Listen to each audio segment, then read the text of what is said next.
안녕하세요. 험블러TV 서윤아 강도사입니다. 오늘은 살인자를 대하는 큰 죄인을 대하는 하나님의 마음을 한번 살펴보도록 하겠습니다. 아담과 하와가 에덴 동산을 떠나 살면서 자녀들을 낳고 또 낳았습니다. 성경에 아담이 800년을 살았다고 하는 걸 보니 정말 많은 자녀들을 낳았겠죠. 태초에 당시는 지금처럼 오염이 되지 않아서 오랫동안 살 수 있었을 것이라고 많은 분들이 보고 있습니다. 오늘은 그 중에서 아담의 아들 가인과 그 동생 아벨의 이야기입니다. 가인은 농부로서 땅에서 거둔 곡식을 주님께 제물로 바쳤고, 아벨은 양치는 사람으로서 양의 가장 좋은 부위, 바로 기름기를 가지고 하나님께 제물로 드렸습니다. 그런데 하나님은 가인과 가인이 바친 제물을 받지 않으셨고요, 아벨과 아벨이 바친 제물만을 받으셨어요. 가인은 화가 나서 얼굴빛이 울그락불그락 많이 바뀌었습니다. 이때 하나님께서 말씀하십니다. 창세기 4장 6절 7절. 주님께서 가인에게 말씀하셨다. 어찌하여 네가 화를 내느냐? 얼굴빛이 달라지는 까닭이 무엇이냐? 네가 올바른 일을 하였다면 어찌하여 얼굴빛이 달라지느냐? 내가 올바르지 못한 일을 하였으니 죄가 너의 문에 도사리고 앉아서 너를 지배하려고 한다. 너는 그 죄를 잘 다스려야 한다. 몇몇 분들은 하나님께서 가인의 제물을 받지 않으시고 아벨의 제물만 받으신 이유에 대해서 저주받은 땅의 곡식이 아닌 양의 희생을 드렸기 때문에 아벨의 제물을 받으셨다, 이렇게 말씀하시는 분들이 있어요. 사실 그것은 바른 해석이 아닙니다. 땅의 소산을 하나님께서 싫어하셨다면 훗날 제사법에 곡식 제사가 아예 없었겠죠. 이 본문의 포인트는 방금 읽은 말씀. 네가 올바른 일을 하였다면 어찌하여 얼굴빛이 달라지느냐, 이 안에 있습니다. 곡식을 드린 것이 잘못한 것이 아닌, 기름이 더 뭔가 귀해서 그런 것이 아닌, 바로 가인의 삶이 올바르지 않았음을 말씀하시는 것입니다. 그래서 가인과 가인의 제물을 받지 않았다고 언급이 되어 있죠. 아벨은 아벨과 아벨의 제물을 받으셨다, 그렇게 언급이 된 이유가 바로 여기에 있는 것입니다. 하나님께서는 올바르지 않는 사람의 삶과 그 재물을 받지 않으시는 거예요. 우리가 아무리 하나님께 정말 수십억, 수백억의 헌금을 드릴지라도 그것이 부정하게 모아진 것이나 우리의 삶이 올바르지 않은 삶에서 모아진 그런 것의 재물이라면 하나님이 재물도 받지 않으시고요, 그 사람도 받지 않으시다라는 거죠. 하나님은 돈이 없는 분이 아니시잖아요. 하나님은 모든 것을 가지신 분이신데 우리의 삶과 우리의 마음의 그 중심을 받으시는 것을 중요하게 생각하기 때문입니다. 그런데 하나님은 가인의 제물을 그저 안 받아 라고 말씀만 한 것이 아닙니다. 너의 삶이 지금 잘못되었으니 죄에 말려들지 말고 죄를 짓지 않도록 네 자신을 잘 다스려야 한다 라고 가르쳐 주고 계시는 거예요. 바로 재물의 좋고 나쁘고가 아닌 이 삶을 바르게 살아가는 것에 대한 중요성을 말씀하시는 거죠. 하나님이 그렇게 말씀하셨을 때, 그렇군요. 제가 요즘 좀 삶이 좀 그랬죠. 다 알고 계셨네요. 아유, 민망합니다. 아유, 죄송합니다. 하나님 반성합니다. 다시는 그러지 않겠습니다. 라고 말을 하면 참 좋았을 텐데, 가인은요, 이 하나님의 말씀이 싫었나 봐요. 하나님의 가르침이 마음에 들지 않았나 봅니다. 삶을 반성하고 돌이키는 것이 아닌 오히려 이 질투, 나의 것은 받지 않고 동생의 것만 받았네? 저 동생이 미워지는 거죠. 이 질투에 눈이 멀어서 아벨을 이렇게 들로 불러서 쳐 죽이는 이 살인을 저지르고 맙니다. 하나님은 모든 것을 다 아시죠. 가인이 아벨을 죽인 것 또한 다 알고 계시겠죠. 그래서 가인을 불러서 말씀하시는데요. 네 아우 아벨이 어디 있느냐 라고 말씀하십니다. 많이 들어본 어떤 분위기죠. 마치 아담이 범죄했을 때, 아담이 범죄하고 하나님의 소리를 듣고 숨어 있을 때, 아담아 내가 어디 있느냐라고 말씀하신 하나님의 말씀이랑 참 비슷해요. 이것의 의미는 하나님이 이 아담이 어디 있는지, 지금 가인이 어디 있는지 몰라서 모르는 것이 아니겠죠. 이렇게 회개하며 먼저 죄를 고백할 수 있는 기회를 주는 것이죠. 가인에게 이렇게 하나님은 살인을 저지른 가인에게조차 이렇게 기회를 주십니다. 돌이키고 회개할 수 있는 기회를요. 그러나 가인은 여전히 돌이키지 못하고 깨닫지 못하고 회개하지 못하고 오히려 하나님에게 대드는 모습을 볼 수가 있어요. 제가 어떻게 합니까? 제가 아우를 지키는 자입니까? 라고 좀 어떻게 하나님께 그렇게 대들 수 있을까요? 그쵸? 많은 사람들이 또 하나님을 원망하고 대드는 분들이 있는데 마치 이런 모습과 비슷한 것 같아요. 하나님께 이렇게 대드는 거예요. 이 죄를 짓는 사람들의 특징 중에 하나는 들키지 않을 거야. 그리고 죄를 지은 거에 대해서 나는 그래도 돼. 뭔가 이런 큰 오해와 큰 왜곡을 가지고 있어요. 들키지 않을 거라는 확신을 가지고 있고 내가 저지른 죄가 당연히 이래도 돼. 그러니까 분노에 너무 휩싸여가지고 하나님이 안 받았잖아. 그러니까 막 자기가 이렇게 해도 돼. 뭔가 약간 비이성적이고 비상식적인 합리화를 자꾸 하게 되는 거죠. 그럼에도 불구하고 하나님은 다 아시면서 이렇게 말씀하십니다. 창세기 4장 10절에서 12절 주님께서 말씀하셨다. 네가 무슨 일을 저질렀느냐? 너의 아우의 피가 땅에서 나에게 울부짖는다. 이제 네가 땅에서 저주를 받을 것이다. 땅이 그 입을 벌려서 너의 아우의 피를 너의 손에서 받아 마셨다. 네가 밭을 갈아도 땅이 이제는 너에게 효력을 더 나타내지 않을 것이다. 너는 이 땅 위에서 쉬지도 못하고 떠돌아다니게 될 것이다. 이전 시간에도 제가 강조해서 말씀드렸듯이 이 죄의 대가의 열매는 아주 쓴 열매로 우리가 다시 먹게 됩니다. 동생을 살해한 가인의 죄로 인해 또다시 땅은 2번 저주를 받았어요. 아담의 범죄로 인한 한 번의 저주가 있었죠. 또다시 죄로 인해서 또 땅이 저주를 받는 것이에요. 그래서 농사조차 여의치 않게 되었습니다. 가인은 결국 떠돌아다니며 살아가게 되는 그런 존재로 전락해 버리고 맙니다. 양심이 있는 사람이라면 이제라도 제가 죽을 죄를 지었습니다. 하나님 저를 용서해 주세요. 제발 저를 불쌍히 여겨주세요. 이렇게 매달리면 참 좋겠죠. 그런데 가인은 여전히 자신의 잘못을 완전히 깨닫지 못해요. 그저 자신이 당할 고난에만 슬피 우는 모습을 볼 수 있습니다. 창세기 4장 13절에서 14절 가인이 주님께 말씀드렸다. 이 형벌은 제가 짊어지기에 너무 무겁습니다. 오늘 이 땅에서 저를 쫓아내시니 하나님을 뵙지도 못하고 이 땅 위에서 쉬지도 못하고 떠돌아다니게 될 것입니다. 그렇게 되면 저를 만나는 사람마다 저를 죽이려고 할 것입니다. 자신은 동생을 죽여놓고선 자신이 받는 이 죄의 벌이 너무 무겁다고 말하는 가인. 하나님의 뜻에 순종하는 것은 싫어하면서 하나님을 뵙지도 못하잖아요 라고 마음에도 없는 소리를 하는 가인의 모습. 그리고 이 땅에서 저를 쫓아내시니 라고 얘기했는데 하나님이 쫓아내신다라는 게 아니라 자신의 범죄로 인해서 쫓겨가게 되는 거죠. 하나님이 쫓아내신다라는 것이 아니에요. 하나님이 쫓아냈네? 우리는 어떤 죄를 지었을 때 하나님이 쫓아냈다. 이렇게 하나님이 나에게 이런 벌을 줬다. 이게 아니라 우리가 그 벌을 불러들이는 거예요. 많은 사람들이 그렇게 오해를 하고 있어요. 나는 비록 죄를 졌지만 어떻게 하나님이 이렇게 나를 고난에 빠지게 하실 수 있어? 이렇게 생각하는 분들이 많이 있어요.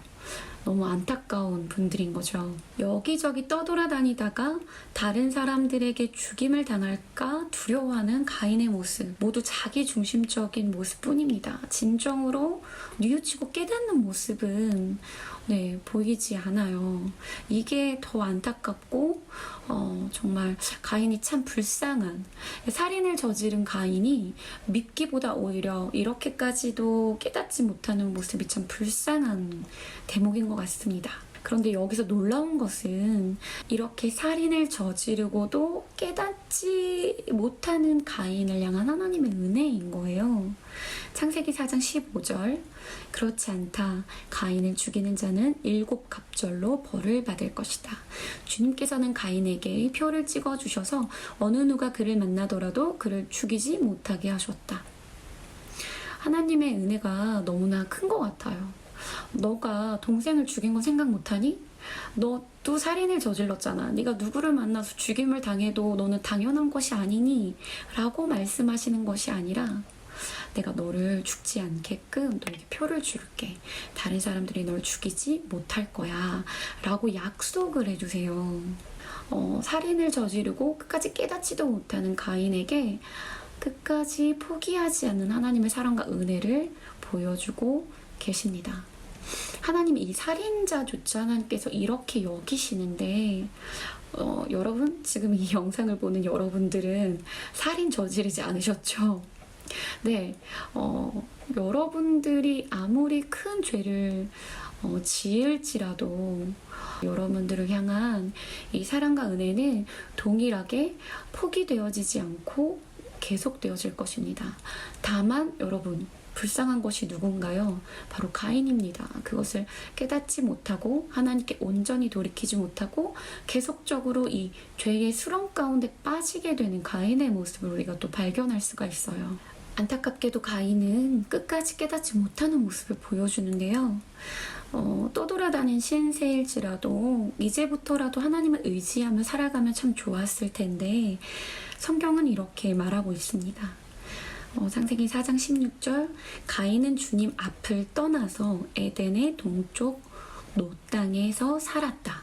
가인은 하나님 앞을 떠나고 맙니다. 그리고 도시를 세워서 살아갔는데요. 이 도시를 세웠다라는 것은 단순히 도시를 세웠다 이것이 아니라 사실 하나님이 우리의 보호자 되시는데 하나님이 분명히 표를 주셨잖아요. 누구를 만나도 너를 해치지 못하게 하겠다. 내가 너에게 표를 주겠다. 그렇게 약속을 하셨는데 가인은 그것을 믿지 못하는 거예요.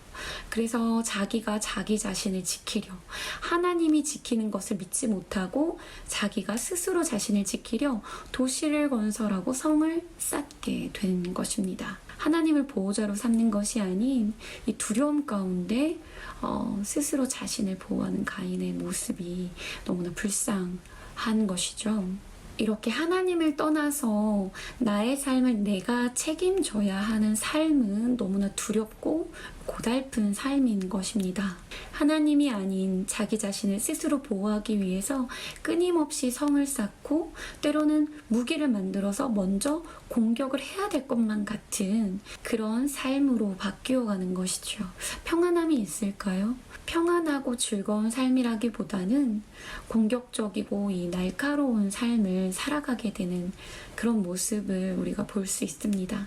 오늘 성경에서 말하고 있듯이 죄는 늘 우리 앞에 이렇게 문 앞에 이렇게 도사리고 있어요. 우리를 삼키려고 호시탐탐 기회를 보고 있죠. 우리가 범죄하지 않을 때 우리는 이 죄에 사로잡히지 않게 돼요. 하지만 우리가 범죄를 하면 이 문을 열어주게 되는 것이죠. 이 죄라는 것이 우리에게 들어와서 우리를 마음껏 헤집어 놓고 나의 삶을 어려운 가운데 빠지게 하고 두렵고 고달픈 삶으로 우리를 인도해 가는 것이죠. 영혼을 아주 피폐하게 만드는 것이에요. 하나님께서 우리에게 죄를 짓지 말라고 말씀하시는 이유가 바로 여기에 있습니다. 너 죄 짓지 마 라고 어떤 죄를 짓지 마 이 자체가 목적이 아니라 죄를 지으면 이 죄가 나를 사로잡아서 내 삶을 더 피폐해지고 어렵게 만들기 때문에 평안함을 잃어버리게 만들고 두려워지게 만들고 공격적으로 만들고 그렇게 이 삶을 어렵게 살아가게 만들기 때문에 하나님께서 우리에게 죄를 짓지 말고 너의 자신을 다스려라 라고 말씀하시는 이유가 이것에 있는 것입니다. 우리의 범죄를 내버려 두시지 않으시고 끊임없이 스스로 깨닫고 돌이켜서 돌아오기를 바라시는 하나님. 죄의 대가를 먹는 이 고달픈 삶에서조차도 우리에게 베푸시는 은혜를 잊지 않으시고 계속적으로 그 삶 속에서도 하나님께서 일하시고 그 삶 속에서도 하나님께서 우리에게 평안과 즐거움을 주기를 원하시는 그 하나님의 모습을 우리가 발견할 수 있어요. 이것이 하나님의 사랑입니다. 세상 그 누구도 주지 못하는 하나님의 놀라운 은혜의 사랑인 것입니다. 우리가 죄를 지었을 때 하나님의 일하심을 한번 살펴볼까요? 우리가 범죄하였을 때 일이 막히거나 양심에 찔리는 그런 우리 경험을 주십니다. 하나님께서 우리에게 양심을 주셨죠? 그래서 양심에 뭔가 양심에 찔려 좀 아닌 것 같은데 이렇게 막 가슴이 갑자기 막 두근두근되고 그런 경험을 주세요. 이렇게 하나님께서 세미하게 우리를 일깨워 주시는 거거든요. 우리의 삶을 돌아볼 기회, 지금 잘못된 건 아닌지, 내가 혹시나 내 욕심에 따라 선택하는 건 아닌지 이렇게 돌아볼 기회를 주시는 거죠. 이럴 때 반응을 우리가 하나님이 이걸 기뻐하지 않으시나? 내가 혹시 잘못된 선택을 하는 것인가? 라고 양심에 거리끼는 것을 내려놓고 회개하고 하나님의 뜻을 따라가는 삶을 우리가 선택하면 참 좋겠죠? 그런데 가인처럼 또 다른 반응, 내가 뭘 잘못했다고? 내가 뭘? 이렇게 양심을 이렇게 외면하고 자신의 욕심과 나의 자존심, 하나님을 향한 왜 내 건 안 받아? 하나님을 향한 어떤 불평과 불만만 이렇게 갖게 된다면 양심이 무뎌지고 그리고 이 어려움 가운데 욕심 가운데 더 큰 죄로 빠지게 돼요. 가인이 그랬죠? 하나님께서 맨 처음에 깨닫게 해주실 때 그걸 돌이킨 것이 아니라 자기의 동생을 질투해서 죽이게 되는 것처럼 하나님께서 이렇게 깨닫게 하셨을 때 바로 돌이키지 않으면 더 큰 어려움에 빠지고 거기에서 또 깨닫지 못하고 돌이키지 않을 때 더 큰 죄를 선택하게 되는 거예요. 두 가지 중에 하나를 선택하는 거죠. 하나님께서 깨닫게 해주신 걸 선택하느냐, 깨닫지 못하고 계속적인 내가 지금 가고 있는 그 죄의 길을 가느냐, 멈추느냐, 돌이키느냐 하잖아요. 멈춰서 돌이키느냐, 멈추지 않고 계속 그 죄의 길로 가느냐, 둘 중에 하나밖에 없거든요. 그래서 하나님의 뜻을 깨닫고 돌이키지 않으면 계속 죄의 길로 가게 되는 것밖에는 없는 겁니다. 올바른 길에서 벗어나게 될 때 다시 올바른 길로 돌이키지 않으면 계속 이렇게 각도가 계속 빗나가게 되는 것처럼 처음에는 조금 빗나간 것 같은데 아시죠? 각도가 조금만 틀어져도 계속 가다 보면은 이 각도가 굉장히 벌어지잖아요. 그럼 돌이키는 게 더 힘들어지는 거예요. 그러니까 약간 벌어졌을 때 내가 약간 길에서 벗어난 것 같다라고 느꼈을 때 바로 돌이키는 것이 가장 빠른 지름길이고 가장 손쉬운데 너무나 많이 벗어났을 때 돌이킨다라는 것은 많은 상처와 아픔과 고난과 정말 어두운 밤의 시간을 보낼 수밖에 없게 되는 것입니다. 네, 그렇게까지 되지 않을 수 있도록 우리의 양심을 하나님께서 우리에게 가르쳐 주시는 양심을 깨끗하고 부드럽게 유지하는 것이 너무나 중요하겠죠.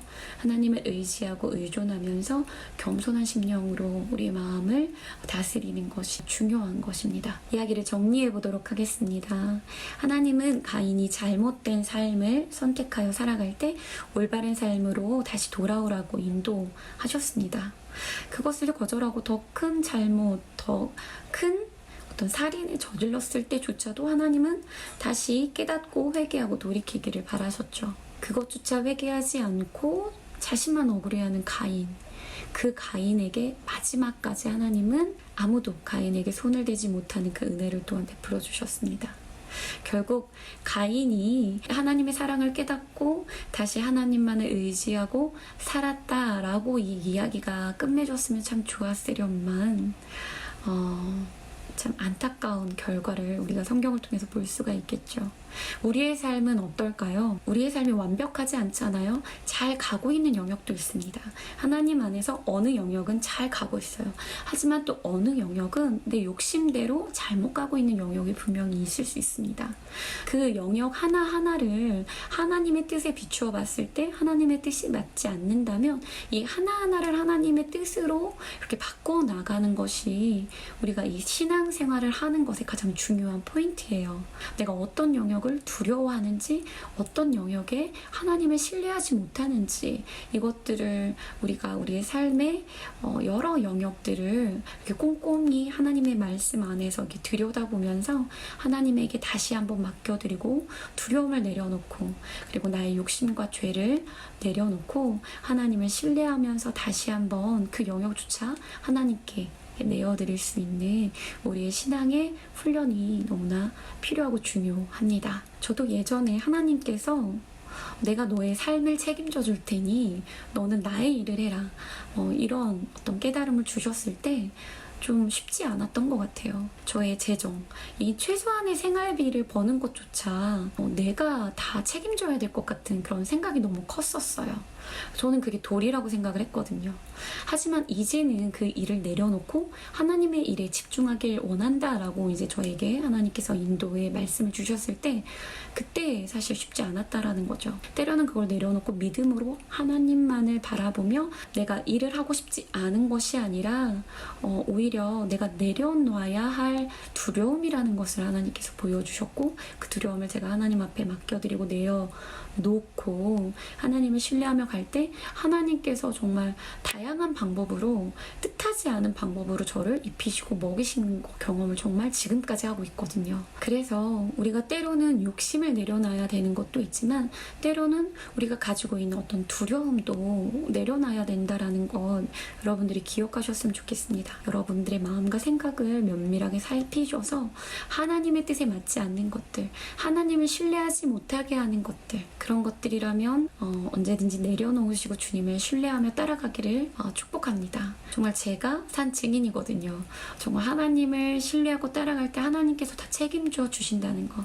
하지만 우리의 계획과 우리의 생각대로 책임져 주시는 것이 아니라 하나님이 부족하지 않게 책임져 주세요. 하나님의 뜻에 합당하게 책임져 주십니다. 우리에게 그저 자족하는, 만족하는, 무엇이든 감사할 수 있는 그 마음만 우리가 준비하고 있으면 되는 것 같아요. 하나님을 믿어드리는 만큼 하나님께서 우리 삶 가운데 명확하고 분명하게 역사하실 것을 저는 믿습니다. 기도하겠습니다. 언제나 선하시고 은혜로우신 하나님, 살인자에게조차도 하나님의 은혜와 사랑은 멈추지 않고 계속됨을 우리가 바라봅니다. 우리는 살인자는 아니지만 하나님의 뜻에 어긋나는 삶에서 과연 돌이키고 있는지 이 시간 돌아보게 되었습니다. 중요한 것은 내가 옳다고 생각하는 삶을 살아가는 것이 아닌 하나님께서 기뻐하시는 삶에 순종하며 살아가는 것을 배웠습니다.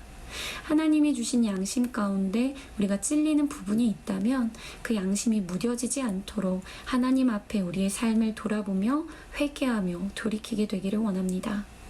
양심을 저버리며 더 악한 수렁 속으로 빠져들어가지 않도록, 우리 앞에 놓여있는 죄가 우리를 사로잡지 않도록 오직 성령의 다스림만을 받고 살아갈 수 있도록 하나님 우리를 도와주세요.